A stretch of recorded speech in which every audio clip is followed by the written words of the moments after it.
नमस्कार, news India देख रहे हैं आप। देवभूमि की तमाम खबरों के साथ मैं हूं पूजा मोहन पांडे। बुलेटिन की शुरुआत बड़ी और अहम जानकारी के साथ करेंगे। उत्तराखंड से बड़ी खबर सामने आ रही है। रुड़की दौरे पर हैं सीएम पुष्कर सिंह धामी। बीजेपी के नए कार्यालय का उद्घाटन करेंगे। बीजेपी कार्यालय का भूमि पूजन सीएम करने वाले हैं। होटल गोदावरी के पास बीजेपी कार्यालय बनेगा। नए कार्यालय के उद्घाटन को लेकर भारी उत्साह है। कैबिनेट मंत्री, विधायक और सांसद भी इस दौरान मौजूद रहेंगे। सुरक्षा व्यवस्था को लेकर तैयारियां पुख्ता कर ली गई हैं। तो बीजेपी कार्यालय का उद्घाटन, भूमि पूजन करने वाले हैं। नए कार्यालय के उद्घाटन को लेकर भारी उत्साह है।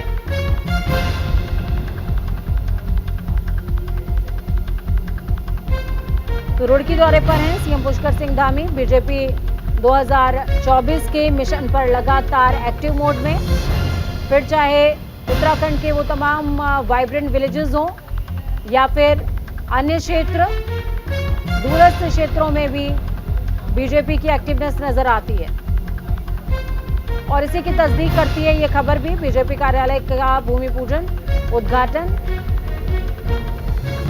मुख्यमंत्री करेंगे। रुड़की दौरे पर हैं सीएम।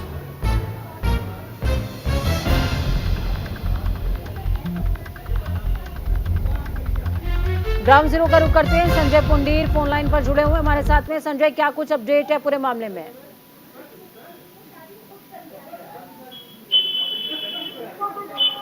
संजय, मुख्यमंत्री आज बीजेपी कार्यालय का उद्घाटन करने वाले हैं, क्या कुछ खास रहेगा रुड़की में? देखिए, मुख्यमंत्री पुष्कर सिंह धामी का आज एक दिवसीय दौरा रुड़की है। हालांकि इनके दौरे को लेकर जिला प्रशासन ने तमाम जो तैयारियां हैं वो पूरी कर ली है।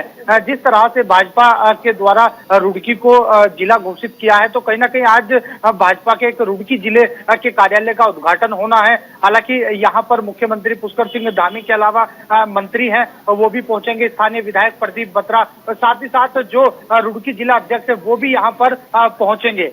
जी बिल्कुल संजय, आप हमारे साथ बने रहिए, आगे भी खबर पर आपकी जरूरत होगी।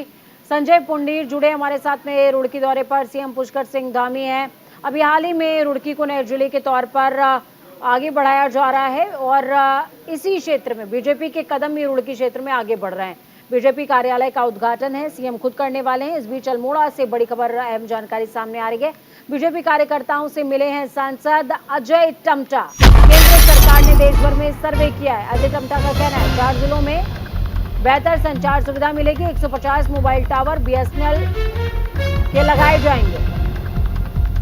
अल्मोड़ा जनपद में 39 टावर लगाए जाने हैं। नेटवर्किंग अच्छी हो सके इसके लिए प्राइवेट टावर भी लगे रहे।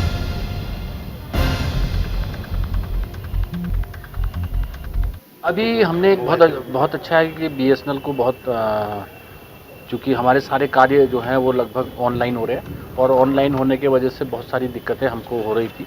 इसलिए हमने पूरे भारत में सर्वेक्षण कराया था और ख़ासतौर पर मेरी लोकसभा क्षेत्र एक तो बहुत फैली हुई है, बहुत बड़ी है और 14 विधानसभाएँ हैं और पूरा पहाड़ी क्षेत्र है। इसके लिए हमने पूरा सर्वे किया था और इस सर्वे के अनुसार अभी खाली मैं अल्मोड़ा ज़िले की बता रहा हूँ, वैसे तो 150 से ऊपर टावर है।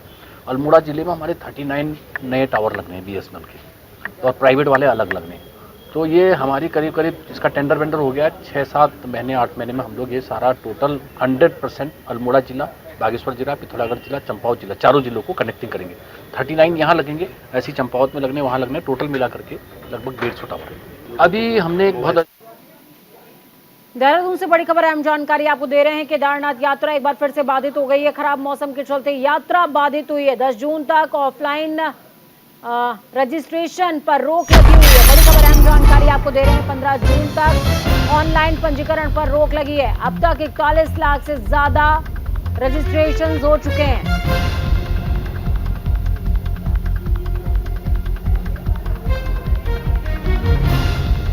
बड़ी खबर, अहम जानकारी आपको दे रहे हैं। 10 जून तक ऑफलाइन पंजीकरण पर रोक।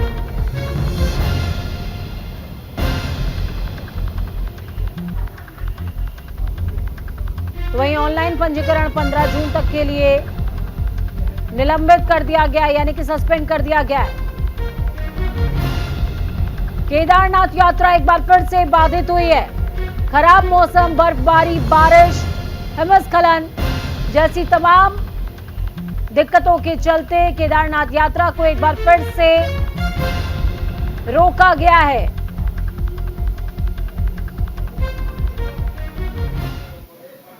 देहरादून से बड़ी खबर आपको दे रहे हैं। 51 mm मोटरार का मिला जिंदा सेल।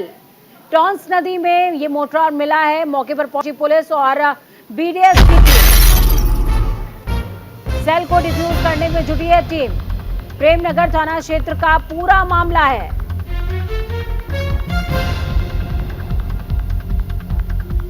इक्यावन mm मोटरार का सेल मिला है। मौके पर पहुंची पुलिस और बीडीएस की टीम। बड़ी खबर है ये देहरादून से। प्रेमनगर थाना क्षेत्र का पूरा मामला, जहां पर सेल को डिफ्यूज करने की कवायद बदस्तूर जारी। प्रेमनगर थाना क्षेत्र का पूरा मामला, जहां पर 51 mm का मोटरार मिला है।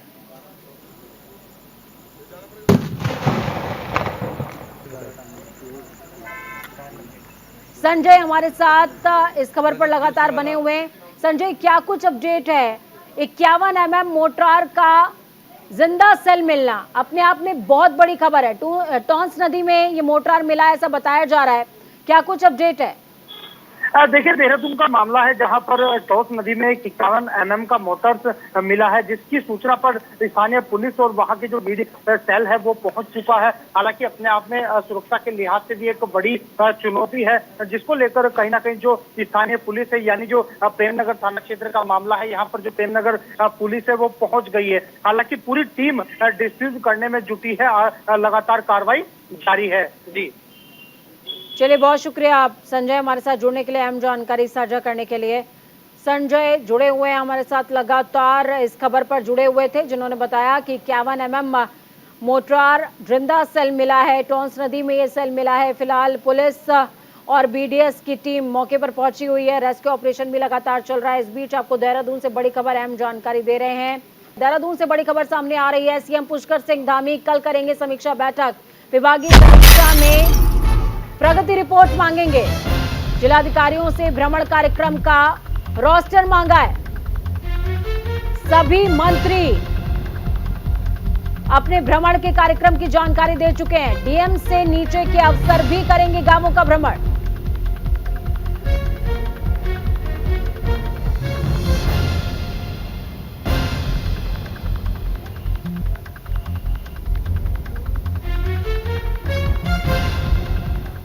देहरादून से बड़ी खबर सामने आ रही है। देहरादून से बड़ी खबर, अहम जानकारी दे रहे हैं। शिक्षा मंत्री विभाग के अधिकारियों को निर्देश देते नजर आए। लंबे समय से नदारद शिक्षकों को अनिवार्य सेवानिवृत्ति दे दी जाएगी।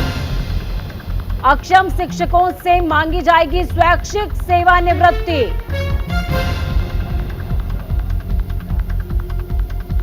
स्वैच्छिक सेवानिवृत्ति क्या होती है वो समझ लीजिए। अंग्रेजी में इसको वीआरएस कहते हैं।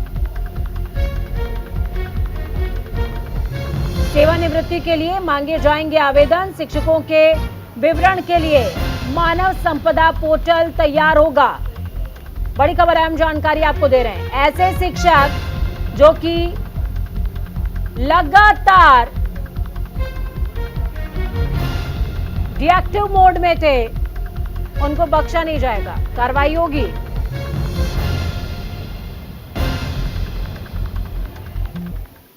देहरादून से बड़ी खबर, अहम जानकारी आपको दे रहे हैं। सरकारी स्कूलों के मेधावी छात्रों को छात्रवृत्ति देने का मामला, शिक्षा मंत्री ने प्रस्ताव बनाने के आदेश दे दिए हैं। उत्तराखंड में 70% अंक पाने वालों को छात्रवृत्ति मिलेगी। कक्षा 6 से पोस्ट ग्रेजुएशन तक के 70% मार्क्स पाने वाले छात्रों को स्कॉलरशिप दी जाएगी। लेकिन ये प्रपोजल लाने से पहले स्टडी भी किया जा रहा है। उत्तराखंड देश का ऐसा पहला राज्य होगा जो सरकारी स्कूलों के मेधावी छात्रों को छात्रवृत्ति देने वाला है।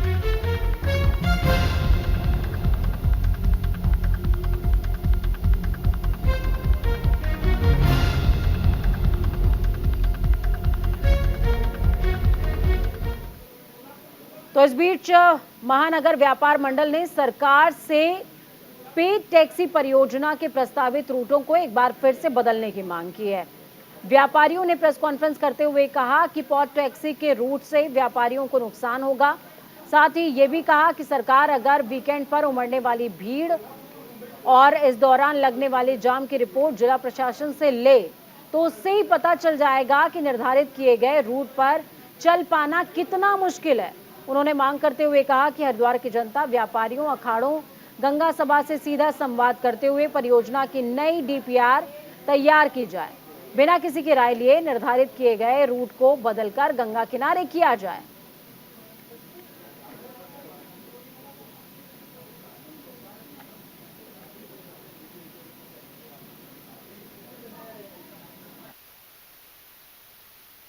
आज हमने पुनः मुख्यमंत्री जी से अपील करी है कि पोर्ट का रूट जो है उसके परिवर्तन की मांग हरिद्वार के तमाम व्यापार मंडल, सामाजिक संगठन कर रहे हैं।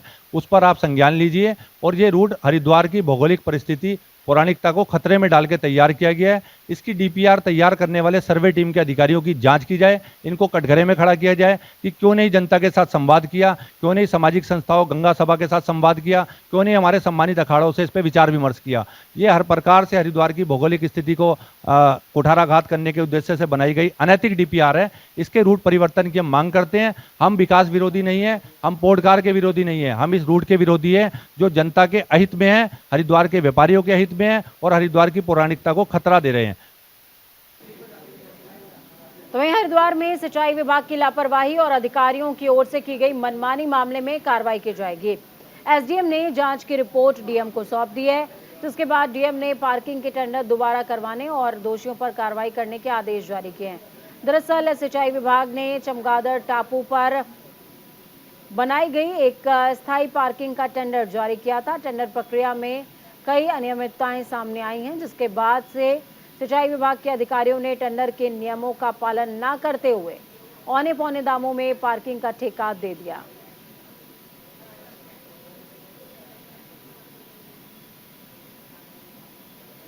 लक्सर में गुर्जर समाज के क्षेत्रीय लोगों ने लक्सर नगर में बैठक की। बैठक में गुर्जर सम्राट मिहिर भोज के जन्म से लेकर मृत्यु तक उनके पूरे जीवन के बारे में सभी को बताया गया। बैठक में हरिद्वार में किसी भी घाट या चौराहे को गुर्जर मिहिर भोज का नाम दिए जाने का प्रस्ताव पारित किया गया है। इस प्रस्ताव का एक ज्ञापन भी मुख्यमंत्री को प्रेषित किया गया।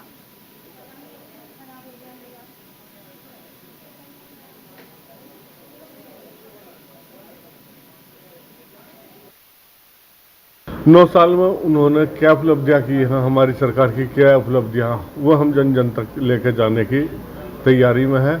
हमारा पूरा संगठन लगाया है। ये पूरा एक महीना महासम्मेलन के रूप में मनाया जाएगा और हम ओबीसी समाज के लोग हैं, ओबीसी मोर्चे को भी इस तहत प्रोग्राम दिए गए हैं कई सारे, जिसमें एक प्रोग्राम है जितने भी जनप्रतिनिधि ओबीसी समाज से हैं उनका सम्मेलन, वो उत्तराखंड में 2 दिए गए हैं, एक गढ़वाल में, एक कुमाऊं में। जो कुमाऊं का है वो उधर कुमाऊं की साइड हो रहा है, जो गढ़वाल का हम इधर हरिद्वार जिले में करने जा रहे हैं।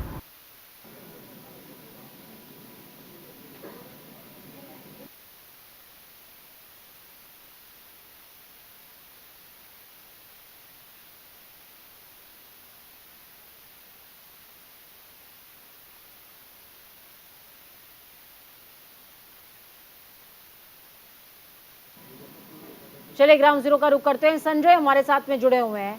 संजय, सीएम धामी को ज्ञापन इस दौरान सौंपा गया है और महाजनसंपर्क अभियान के तहत ही मिहिर भोज का नाम चौराहे या फिर गंगा घाट को देने की तैयारी भी की जा रही है। समाज को लेकर सभी लोग आगे बढ़ने की कोशिश करते हैं। यही वजह है कि हरिद्वार के लक्सर में गुज्जर समाज के लोगों ने एक बड़ी बैठक का आयोजन किया है, जिसमें कहीं ना कहीं गुज्जर समाज के जो प्रतिनिधि मंडल के लोग हैं वो यहाँ पहुंचे हैं। हालांकि इस दौरान यहाँ गुज्जर संगठन के जो राष्ट्रीय अध्यक्ष प्रमोद खारी है वो भी पहुंचे और इनकी यही मांग है कि कहीं ना कहीं हरिद्वार जिले में या तो गुज्जर सम्राट मिहिर भोज के नाम से एक चौराहा बनाया जाए या फिर एक घाट बनाया जाए। इसको लेकर यहाँ पर ये भी कहा है कि कहीं ना कहीं मुख्यमंत्री को भी एक ज्ञापन देने की बात कही है। अगर जल्द से जल्द घाट या चौराहा नहीं बनता है तो कहीं ना कहीं जो गुज्जर समाज के लोग हैं वो एक बड़ा आंदोलन करेंगे। हालांकि इस दौरान इन्होंने महाजनसंपर्क अभियान भी चलाया है और पूरे इस महाजनसंपर्क अभियान के तहत जो गुज्जर समाज के लोग हैं, एकजुट हैं, उनको यहाँ जोड़ने का काम करेंगे। जी चलिए, बहुत शुक्रिया संजय हमारे साथ जुड़ने के लिए, अहम जानकारी साझा करने के लिए। संजय पुंडीर जुड़े, जिन्होंने साफ तौर पर बताया किस तरीके से गुर्जर मिहिर भोज के नाम पर गंगा घाट या फिर चौराहे का नाम रखने की कवायद तेजी से आगे बढ़ रही है। और बीजेपी की जब भी आप कार्यशैली पर नजर डालेंगे, हर एक वर्ग, हर एक समुदाय में एक व्यक्तित्व को लेकर के, उनके नेतृत्व को लेकर के बीजेपी आगे बढ़ती है। और ठीक गुर्जर समाज में भी ऐसा ही बीजेपी इसी कार्यशैली पे आगे बढ़ रही है। मेहर भोज के नाम पर एक गंगा घाट या फिर चौराहे का नामकरण रखने के प्रस्ताव पर विचार किया जा सकता है। इस बीच आपको बता दें, मसूरी में एक बार फिर से बड़ा हादसा होने से टल गया। ब्रेक फेल हो गया था, लेकिन बस ड्राइवर की सूझबूझ से बस में बैठे 40 यात्रियों की जान बच गई है। बताया जा रहा है कि मसूरी लाइब्रेरी बस स्टैंड से देहरादून के लिए 40 यात्रियों को लेकर चली थी। 200 मीटर आगे जाकर अचानक बस का ब्रेक फेल हो गया, जिससे बस में बैठे यात्रियों में चीख पुकार मच गई। सूचना मिलते ही घायलों को पुलिस ने अस्पताल में भर्ती कराया। साथ ही डीएम ने भी मामले में संज्ञान लिया और परिवहन विभाग को सभी बसों की फिटनेस जांच के आदेश जारी किए।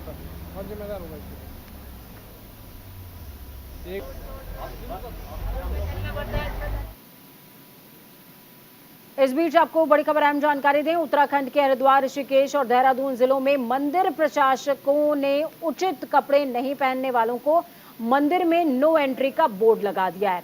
महानिर्वाणी पंचायती अखाड़ा के सचिव महंत रविंद्र पुरी ने कहा कि दक्ष मंदिर, नीलकंठ महादेव मंदिर सहित टपकेश्वर महादेव में लड़कियों के छोटे कपड़े पहनकर आने पर रोक रहेगी। अखिल भारतीय अखाड़ा परिषद के अध्यक्ष पुरी ने कहा, ऐसी महिलाओं को ही मंदिर में प्रवेश दिया जाएगा जिन्होंने 80% तक शरीर ढकने वाले कपड़े पहने हो, यानी कि सनातनी परिधान धारण किया हो। आपको बता दें, मंदिर में प्रवेश द्वार पर ही नोटिस चस्पा किया गया है ताकि लोगों को आने से पहले ही मंदिर के नियमों की जानकारी दी जा सके।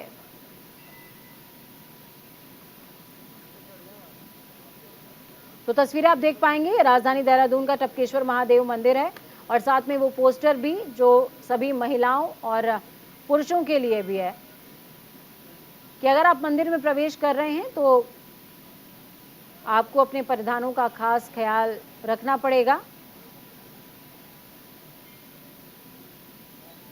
मंदिर के प्रवेश द्वार पर यह नोटिस चिपका दिया गया है।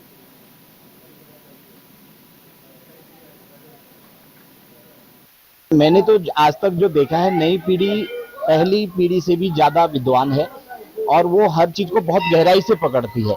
लेकिन एक बहुत छोटा सा तबका होता है जो बिल्कुल पश्चिम का अनुसरण करता है और जो अमर्यादित तरीके से जो है या उसे ज्ञान नहीं है। अगर वो मान लीजिए उसने कपड़े पहने भी हैं, हो सकता है कि वो सामान्य रूप से जैसा पहनता है उसी परिपाटी में आ गया हो, लेकिन मैं मानता हूं कि नई पीढ़ी के अंदर हमारी संस्कृति, परंपराओं, रीति रिवाजों के प्रति ज्यादा जिज्ञासा भी है और वो ज्यादा अपना भी रही है।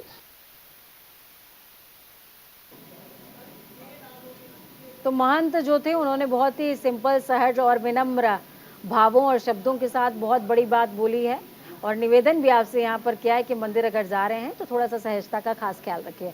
लंबे इंतजार के बाद आखिरकार पहलवानों ने प्रदर्शन टाल दिया है। आपको बता दें कि अब सरकार की ओर से पहल हुई है और पहलवानों के साथ नए सिरे से बातचीत भी शुरू हुई। दरअसल केंद्रीय गृह मंत्री अमित शाह के दखल देने के बाद केंद्रीय खेल मंत्री अनुराग ठाकुर के आमंत्रण पर पहलवान बजरंग पूनिया और साक्षी मलिक उनके निवास स्थान गए, जहां दोनों पक्षों में करीबन 6 घंटे लंबी बैठक चली। उसके बाद अनुराग ठाकुर ने मीडिया को बताया कि खिलाड़ियों के साथ सकारात्मक माहौल में बातचीत हुई और 15 जून तक जांच पूरी करके चार्जशीट फाइल कर दी जाएगी। वहीं उनसे पहले बजरंग पूनिया ने सिर्फ इतना बताया कि वो आपस में किसान नेताओं और खाप पंचायत के प्रतिनिधियों से बातचीत करके आगे का कार्यक्रम बताएंगे। लेकिन ये साफ है कि उनके सामने सरकार की ओर से कुछ ऐसी बातें रखी गई हैं जिन पर उन्हें साथियों के साथ बातचीत करनी है।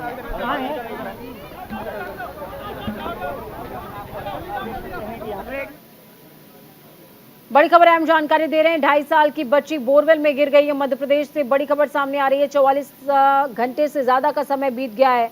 रेस्क्यू ऑपरेशन बदस्तूर जारी। 300 फीट गहरे बोरवेल में गिरी है सृष्टि।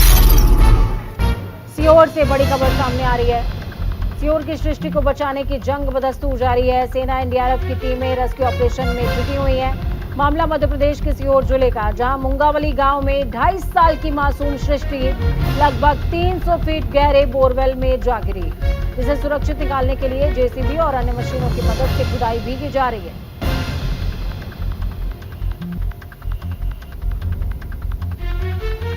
रेस्क्यू ऑपरेशन बीते 44 घंटे से ज्यादा समय से चल रहा है। हालांकि अब इस पूरे मामले में रोबोट ट्विस्ट भी आ गया है।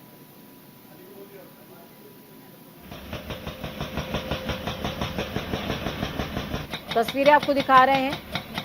सृष्टि को बचाने की कवायद में लगातार प्रशासन जुटा हुआ है।